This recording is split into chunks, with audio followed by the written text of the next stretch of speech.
নমস্কার বন্ধুরা, আমি সঞ্চিতাস এসেন্স রেসিপিসে আপনাদের সবাইকে স্বাগত। নিশ্চয়ই ভালো আছেন, সুস্থ আছেন, আনন্দে আছেন।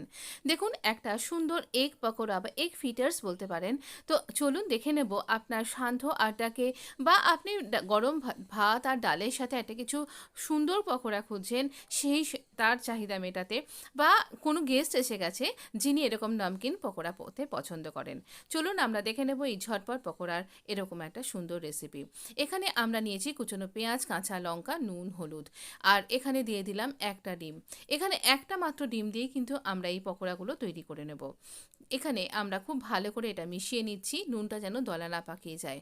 এখানে 4 চামচ আমি বেসন নিয়েছি। এই বেসনটা প্রথমে আগে একটু মিশিয়ে নেব অর্ধেকটা দিয়ে, তারপর বাকি অর্ধেকটা দিয়ে একটা স্মুথ ব্যাটার তৈরি করব। এখানে আমরা জল, দুধ কিছুই কিন্তু দেব না। এই একটা ডিম দিয়েই যতখানি এরকমভাবে হয় সেভাবে ভালো করে মিশিয়ে নেব। কোনো গুটলি যেন না থাকে এই বেসনের মধ্যে। এবার আমরা এই তেল নিয়ে নিয়েছি। এখানে আমি কিন্তু ছাঁকা তেলে ভাজছি না। এখানে এই রকম অল্প একটু তেল দিয়েছি। 2 চামচ মতন তেলে আমি চামচে করে করে এই রকমভাবে পকোড়াগুলোর জন্য চামচে করে এইভাবে ব্যাটারটা দিয়ে দিচ্ছি। এখানে খুব গায়ে গায়ে দেব না, আবার খুব ফাঁকা ফাঁকাভাবেও নয়, এই রকম মোটামুটি এইভাবে থাকবে। এগুলো তেলের মধ্যে দেখুন দেবার পরেই কিন্তু ফুলতে শুরু করে দেবে। আঁচটা থাকবে কিন্তু মিডিয়াম। খুব জোর আঁচে কিন্তু এটা পুড়ে যেতে পারে, তাই আপনি মিডিয়াম আঁচে রান্না করুন।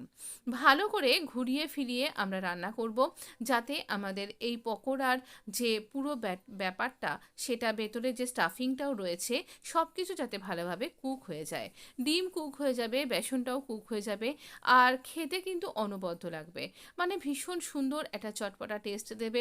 গরম ভাতে আপনি ডাল, তার সাথে কিছু আর একটা স্ন্যাক্স আইটেম চাইছেন, রোজই আলু ভাজা, পটল ভাজা খেয়ে বোর হয়ে গেছেন বা কোনো ভাজি খেয়ে, তাহলে এই রকম একটা পকোড়া ট্রাই করতে পারেন।